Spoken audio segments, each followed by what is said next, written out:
Morning student, आज हम लोग पढ़ेंगे chemical reaction and equation lesson का जो रिमेनिंग पार्ट था, डबल डिस्प्लेसमेंट रिएक्शन और रिडॉक्स रिएक्शन के बारे में। तो डबल डिस्प्लेसमेंट रिएक्शन क्या है? The reaction in which exchange of ion takes place.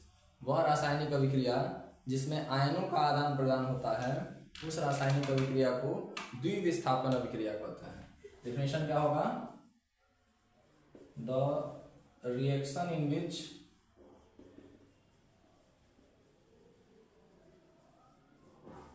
exchange of ion takes place, वह रासायनिक अभिक्रिया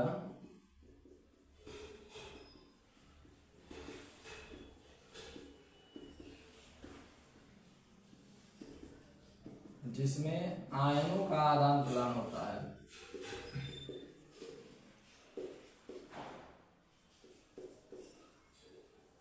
द्विविस्थापन अभिक्रिया कहलाती है। वह रासायनिक अभिक्रिया जिसमें आयनों का आदान प्रदान होता है, उस अभिक्रिया को द्विविस्थापन अभिक्रिया कहते हैं। यहाँ से आपको एक चीज समझना है कि द्विविस्थापन अभिक्रिया सदैव जलीय विलयन में संपन्न होती है, यानी कि द्विविस्थापन अभिक्रिया एक्वस सॉल्यूशन के बगैर संभव नहीं है। एग्जाम्पल इसका हम देखेंगे। एग्जाम्पल में NaOH लीजिए और इसका एक्वस सॉल्यूशन जलीय विलयन बनाएंगे और इसका रिएक्शन करा रहे हैं हम NH4Cl से, यह भी एक्वस सॉल्यूशन में होगा। तो ऐसी स्थिति में आयनों का एक्सचेंज होने से क्या मतलब है कि हम जानते हैं कि NaOH का जो एक्वस सॉल्यूशन होगा उसमें Na पर प्लस चार्ज आएगा और OH पर माइनस चार्ज। वैसे ही NH4Cl में NH4 पर प्लस चार्ज और Cl पर माइनस चार्ज। तो यहाँ पर OH माइनस जो है वह Na प्लस के साथ जुड़ा था और Cl माइनस जो था वो NH4 के साथ जुड़ा था। आयनों का एक्सचेंज होने का मतलब है कि OH माइनस जो है वह जाके NH4 से जुड़ेगा और फिर इसका जो Cl माइनस था वो आके Na प्लस से जुड़ेगा। तो इस प्रकार जो निगेटिव सोडियम के साथ जुड़ा था वह निगेटिव आयन अब अमोनियम आयन के साथ जाके जुड़ेगा और क्लोरीन आयन जो पहले अमोनियम आयन के साथ जुड़ा था अब वो सोडियम आयन के साथ आगे जुड़ जाएगा और इस प्रकार हमारे पास प्रोडक्ट बनेगा NaCl प्लस NH4OH। तो समझिएगा, द्विविस्थापन अभिक्रिया क्या है? वह रासायनिक अभिक्रिया जिसमें आयनों का आदान प्रदान होगा, उस रासायनिक अभिक्रिया को द्विविस्थापन अभिक्रिया कहेंगे। द्विविस्थापन अभिक्रिया सदैव जलीय विलयन में संभव है, यानी जलीय विलयन के बगैर यह रासायनिक अभिक्रिया संभव नहीं है। क्योंकि जब हम जलीय विलयन लेते हैं तो जलीय विलयन में वह पदार्थ अपने आयनों में टूट जाता है और जब आयनों में टूटता है तभी उसके आयनों का आदान प्रदान संभव है। यहाँ पर आपको एग्जाम्पल में समझाया गया कि NaOH लिया जा रहा है, सोडियम हाइड्रोक्साइड, और इसका रिएक्शन कराया जा रहा है NH4Cl से अमोनियम क्लोराइड के साथ। दोनों जलीय विलयन में थे। जब जलीय विलयन में थे तो ये अपने आयनों में टूट रहे हैं। NaOH टूट रहा है Na प्लस OH माइनस में और NH4Cl टूट रहा है NH4 प्लस और Cl माइनस में। यहाँ पर Na प्लस के साथ जो निगेटिव आयन था वह निगेटिव आयन दूसरे पॉजिटिव आयन के साथ जाके जुड़ा और दूसरे के साथ जो निगेटिव आयन था वो पहले के साथ आगे जुड़ा और इस प्रकार Na प्लस Cl माइनस जुड़ के NaCl बना लिए और NH4 प्लस और OH माइनस आपस में जुड़ के NH4OH बना लिए।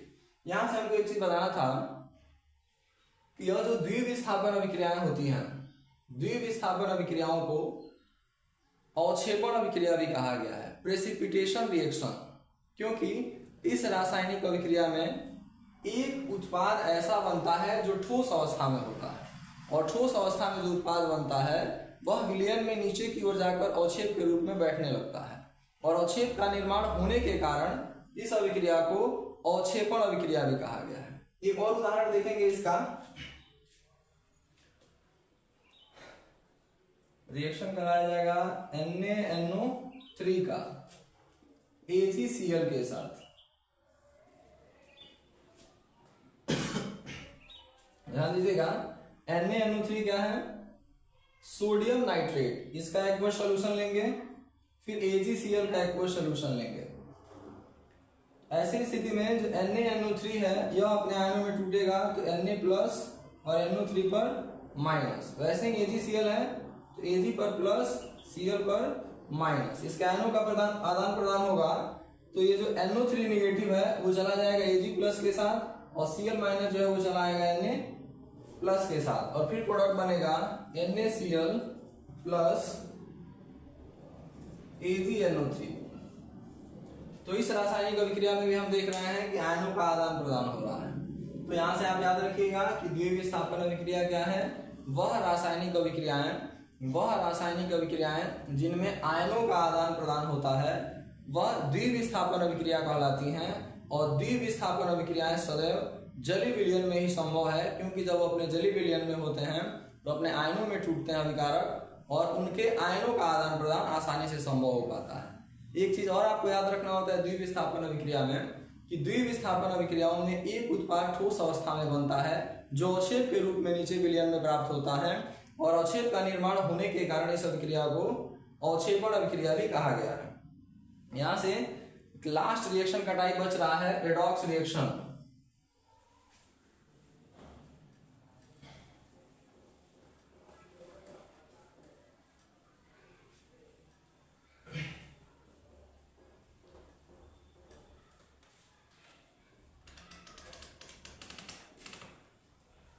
Redox reaction,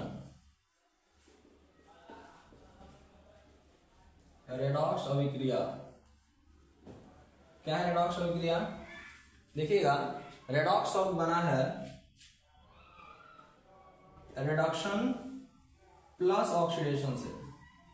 reduction plus oxidation, reduction का मतलब है अपचयन और ऑक्सीडेशन का मतलब है ऑक्सीकरण। तो अगर पूछा जाए कि रेडॉक्स अभिक्रिया क्या है तो वह रासायनिक अभिक्रिया जिसमें अपचयन तथा ऑक्सीकरण दोनों अभिक्रियाएं साथ साथ संपन्न होती हैं उस रासायनिक अभिक्रिया को रेडॉक्स अभिक्रिया कहा जाता है। वह रासायनिक अभिक्रिया जिसमें ऑक्सीकरण तथा अपचयन दोनों क्रियाएं साथ साथ संपन्न होती हैं उस रासायनिक अभिक्रिया को रेडॉक्स अभिक्रिया कहते हैं। अब हमें यह जानने की आवश्यकता होती है कि अपचयन अभिक्रिया क्या है और ऑक्सीकरण अभिक्रिया क्या है। तो उसके लिए ध्यान दीजिएगा, जब भी हमें अपचयन जानना होगा तो चार बातों का ध्यान रखिएगा। अगर किसी पदार्थ में हाइड्रोजन जुड़ रहा है तो हाइड्रोजन का जुड़ना अपचयन है और ठीक इसके विपरीत हाइड्रोजन का निकलना ऑक्सीकरण है। यदि किसी पदार्थ में हाइड्रोजन जुट रहा है तो हम कह सकते हैं कि उस पदार्थ का अपचयन हो रहा है और यदि किसी पदार्थ से हाइड्रोजन निकल रहा है अर्थात उस पदार्थ का ऑक्सीकरण हो रहा है। फिर ऑक्सीकरण से एक शब्द आपको समझना है, ऑक्सीकरण का संबंध ऑक्सीजन से है। तो यदि किसी पदार्थ में ऑक्सीजन जुड़ रहा हो तो ऑक्सीजन का जुड़ना ऑक्सीकरण है और ठीक इसके विपरीत हम कहेंगे कि यदि किसी पदार्थ से ऑक्सीजन निकल रहा है तो ऑक्सीजन का निकलना अपचयन है। फिर इसके बाद यदि किसी स्पीशीज पर, किसी रासायनिक स्पीशीज पर अगर प्लस बढ़ रहा है, प्लस चार्ज बढ़ रहा है किसी रासायनिक स्पीशीज पर, तो हम कहेंगे कि उसका ऑक्सीकरण हो रहा है। और ठीक इसके विपरीत अपचयन में लिख देंगे कि प्लस का घटना, यदि किसी पदार्थ में प्लस चार्ज घट रहा है अर्थात उस पदार्थ का अपचयन हो रहा है। इसके बाद माइनस से संबंधित एक परिभाषा हम बना सकते हैं ऑक्सीकरण का कि यदि किसी रासायनिक स्पीशीज का माइनस चार्ज घट रहा है तो माइनस चार्ज का घटना ऑक्सीकरण है। वैसे ही माइनस चार्ज का बढ़ना ये क्या हो जाएगा? अपचयन हो जाएगा। तो हम यह चार तरीके से किसी एक तरीके का यूज करके हम यह पता कर लेंगे कि किसी पदार्थ का अपचयन हो रहा है कि ऑक्सीकरण हो रहा है। और यदि दोनों अभिक्रियाएं, अपचयन अभिक्रिया और ऑक्सीकरण अभिक्रिया, दोनों अभिक्रिया एक ही रासायनिक अभिक्रिया में संपन्न हो रही है तो उस रासायनिक अभिक्रिया को रेडॉक्स अभिक्रिया कहेंगे। रेडॉक्स अभिक्रिया का प्रचलित एग्जाम्पल आपको बता रहे हैं कि प्रकाश संश्लेषण जो है, फॉर एग्जाम्पल जो फोटोसिंथेसिस का रिएक्शन है वह रेडॉक्स रिएक्शन का एग्जाम्पल है। कैसे? तो आप जानते हैं, आपको पहले ही बताया गया है कि फोटोसिंथेसिस रिएक्शन में कार्बन डाइऑक्साइड और वाटर के हेल्प से सनलाइट के प्रेजेंस में बनाया जाता है ग्लूकोज C6H12O6 और प्लस ऑक्सीजन। यहां से समझेंगे क्या चीज, हम कह रहे हैं कि हमारे पास एक स्पीसीज है कार्बन डाइऑक्साइड, और कार्बन डाइऑक्साइड में दो एलिमेंट हैं कार्बन और ऑक्सीजन। यह कार्बन डाइऑक्साइड कन्वर्ट होता है ग्लूकोज में, और कार्बन डाइऑक्साइड जब ग्लूकोज में कन्वर्ट हो रहा है तो हम देख सकते हैं कि कार्बन डाइऑक्साइड में दो एलिमेंट कार्बन और ऑक्सीजन है, जबकि ग्लूकोज में कार्बन ऑक्सीजन के अलावा हाइड्रोजन भी अवेलेबल है। यानी कि कार्बन डाइऑक्साइड में हाइड्रोजन ऐड हुआ है, और हाइड्रोजन का ऐड होना हम जानते हैं, हाइड्रोजन का ऐड होना क्या है, रिडक्शन है। तो हम यहाँ से कह सकते हैं कि कार्बन डाइऑक्साइड का रिडक्शन होता है, अपचयन होता है। और ठीक उसके विपरीत आप यहाँ देख सकते हैं कि H2O जो था वह H2O कन्वर्ट होता है ऑक्सीजन में। H2O कन्वर्ट हुआ है ऑक्सीजन में। आप H2O में देख रहे हैं कि हाइड्रोजन और ऑक्सीजन दो एलिमेंट हैं, जबकि ऑक्सीजन में यहाँ केवल ऑक्सीजन रह गया, हाइड्रोजन निकल गया। तो हाइड्रोजन का निकलना हम यहाँ कह सकते हैं कि हाइड्रोजन का निकलना क्या है, ऑक्सीकरण है, यानी ऑक्सीडेशन है। तो रेडॉक्स अभिक्रिया अगर हमें जानना हो कि रेडॉक्स अभिक्रिया क्या है, तो वह रासायनिक अभिक्रिया जिसमें ऑक्सीकरण तथा अपचयन दोनों क्रियाएं साथ साथ संपन्न होंगी, उस रासायनिक अभिक्रिया को रेडॉक्स अभिक्रिया कहेंगे। अब रिडक्शन और ऑक्सीडेशन दोनों के लिए अलग अलग डिफिनेशंस हैं, अलग अलग आइडेंटिफाई करेंगे कि रिडक्शन हो रहा है कि ऑक्सीडेशन हो रहा है। रिडक्शन के लिए 4 कंडीशन याद रखेंगे। अगर किसी सबस्टांस में हाइड्रोजन ऐड हो रहा हो, किसी सबस्टांस से ऑक्सीजन निकल रहा हो, किसी सबस्टांस में प्लस चार्ज घट रहा हो, किसी सबस्टांस में माइनस चार्ज बढ़ रहा हो, यह चारों कंडीशन जो हैं यह रिडक्शन रिएक्शन को रिप्रेजेंट करते हैं। ठीक इसके अपोजिट ऑक्सीडेशन रिएक्शन में हाइड्रोजन रिमूव हो रहा हो, ऑक्सीजन ऐड हो रहा हो, प्लस चार्ज इंक्रीज कर रहा हो, माइनस चार्ज डिक्रीज कर रहा हो, तो इन 4 परिस्थितियों में हम कह सकते हैं कि उस पदार्थ का ऑक्सीकरण हो रहा है। और रेडॉक्स का जब डिफिनेशन पूछा जाए तो वह रासायनिक अभिक्रिया जिसमें अपचयन और ऑक्सीकरण दोनों साथ साथ हो रहा है। एग्जाम्पल आपके सामने लिखे हैं, कार्बन डाइऑक्साइड और वाटर एक साथ मिलते हैं, रिएक्ट होता है, फोटोसिंथेसिस रिएक्शन में प्रोडक्ट बनाते हैं ग्लूकोज और ऑक्सीजन। हम यहाँ देख सकते हैं कि कार्बन डाइऑक्साइड कन्वर्ट होता है ग्लूकोज में, तो कार्बन डाइऑक्साइड में दो एलिमेंट थे कार्बन और ऑक्सीजन, जबकि ग्लूकोज में कार्बन ऑक्सीजन के अलावा हाइड्रोजन भी प्रेजेंट है।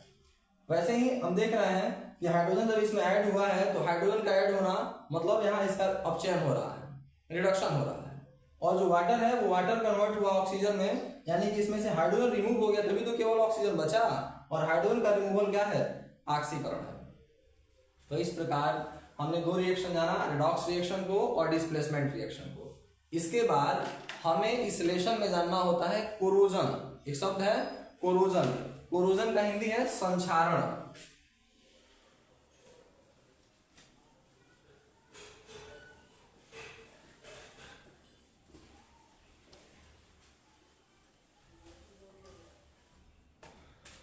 क्या शब्द है वो, कोरोजन। कोरोजन का मतलब है संक्षारण। ऑक्सीकरण अभिक्रिया के फलस्वरूप, ऑक्सीकरण अभिक्रिया के फलस्वरूप धातुओं का, वस्त्रों का, त्वचा का नष्ट होने की जो प्रक्रिया है उसी को संक्षारण कहा गया है। The eaten of metals, skin, cloths, etc.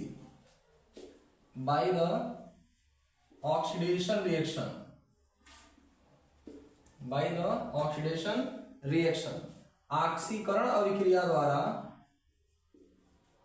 ऑक्सीकरण अभिक्रिया द्वारा धातुओं का, त्वचा का तथा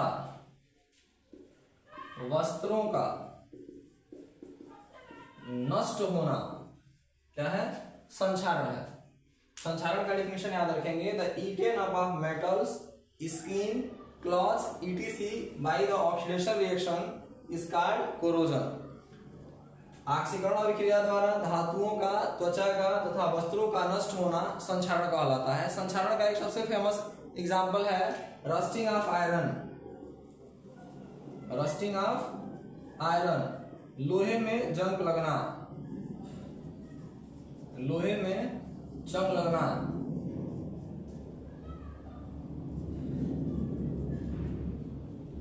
लोहे में जंग लगना, यह जो है उदाहरण है संक्षारण का। इसके साथ साथ आप जानते हैं कि यदि हमारी त्वचा अम्ल के संपर्क में आए तो अम्ल के संपर्क में आने पर भी हमारी त्वचा का संक्षारण होता है, क्योंकि अम्ल भी हमारे शरीर में ऑक्सीकरण कराते हैं त्वचा के साथ। ऐसे ही वस्त्रों का भी संक्षारण होता है। इसका लोहे का जो जंग लगना है, इसका रासायनिक समीकरण हम देख लेते हैं। लोहे का सूत्र है Fe आयरन, और आयरन जो है वह ऑक्सीजन के प्रेजेंस में और ह्यूमिडिटी यानी नमी के प्रेजेंस में रिएक्शन करता है, प्रोडक्ट बनाता है Fe2O3 इंटू XH2O, और यही Fe2O3 इंटू XH2O जो है ये रस्ट का फॉर्मूला है, जंग का सूत्र है। अब इसको बैलेंस करने के लिए हम क्या करते हैं, यहाँ पर 2 लगाते हैं और इसको 2x के रूप में H2O को लाते हैं। यह H2O जो है वह 2x के रूप का है, तो उसके लिए हम यहाँ पे जल क्या कर लेंगे, 2x H2O ले लेंगे यहाँ पे। और फिर आप देख सकते हैं यहाँ पे ऑक्सीजन कितना हो रहा है, 3 2 6, तो 3 ऑक्सीजन ले लेंगे, यहाँ 6 हो जाएगा, फिर आयरन 4 है, ये हमारा इक्वेशन बैलेंस हो जाएगा। तो लोहे में जंग लगना जो है वह संक्षारण का एक एग्जाम्पल है। उसके साथ साथ वस्त्र भी संक्षारित होते हैं, त्वचा भी संक्षारित होती है। यह संक्षारण जानने के बाद हमें यह जानने की आवश्यकता होती है कि संक्षारण से कैसे बचा जा सकता है। संक्षारण से बचने के लिए धातुओं में कौन कौन सा हम लोग विधि का प्रयोग करते हैं। तो इसमें सबसे पहली विधि है कि हम धातुओं के ऊपर पेंटिंग कराते हैं, ऑयलिंग कराते हैं, ग्रीसिंग कराते हैं। पेंट लगाकर, ऑयल लगाकर या ग्रीस लगाकर हम धातुओं को संक्षारित होने से बचाते हैं, पहला विधि है। दूसरा विधि जो है, हम धातुओं का गैल्वेनाइजेशन करते हैं। गैल्वेनाइजेशन क्या है, गैल्वेनीकरण एक प्रक्रिया है जिसमें लोहे के ऊपर जिंक का परत चढ़ाया जाता है। लोहे के ऊपर जिंक का परत चढ़ाते हैं तो आयरन जो ऑक्सीजन से रिएक्ट होने वाला था, आयरन के जगह पे जिंक रिएक्ट हो जाता है, क्योंकि आयरन से ज्यादा क्रियाशील जिंक है। और लोहे के ऊपर जिंक का लेयर चढ़ाकर लोहे को जंग लगने से बचाने की जो प्रक्रिया है, इसी को गैल्वेनीकरण कहा गया है। इसके बाद इलेक्ट्रोप्लेटिंग प्रोसेस है, उसकी सहायता से भी हम कोरोजन को रोक सकते हैं। कोरोजन के बाद एक हेडिंग बचता है आपके बुक में, रेंसिडिटी। रेंसिडिटी को हिंदी में बोलते हैं विकृति गंधिता। विकृति गंधिता क्या है, खाद्य पदार्थों का ऑक्सीकरण होने के कारण, खाद्य पदार्थों का ऑक्सीकरण होने के कारण उनका स्मेल बदल जाता है, उनका टेस्ट बदल जाता है, और उनके स्मेल और टेस्ट बदलने की जो प्रक्रिया है, इसी को विकृति गंधिता कहा गया है। रेंसिडिटी वह प्रोसेस है जिसमें ऐसे फूड जिसमें ऑयल फैट प्रेजेंट हो, उनका ऑक्सीडेशन होता है, और ऑक्सीडेशन होने से उनका टेस्ट और स्मेल चेंज हो जाता है। इसी प्रोसेस को रेंसिडिटी बोला गया है। रेंसिडिटी से फूड आइटम्स को बचाने के लिए हम रेफ्रिजरेटर्स का यूज करते हैं, हम इनर्ट एटमॉस्फेयर क्रिएट कर देते हैं ताकि वहां पर ऑक्सीडेशन संभव न हो पाए। फिर इसके बाद हमें जानना होता है कि कुछ एंटीऑक्सीडेंट्स केमिकल होते हैं, उन एंटीऑक्सीडेंट्स केमिकल का यूज करके हम आसानी से रेंसिडिटी को रोक सकते हैं। इसके बाद इस लेसन में हम इसका क्वेश्चन कैलकुलेट कराएंगे अगले वीडियो में।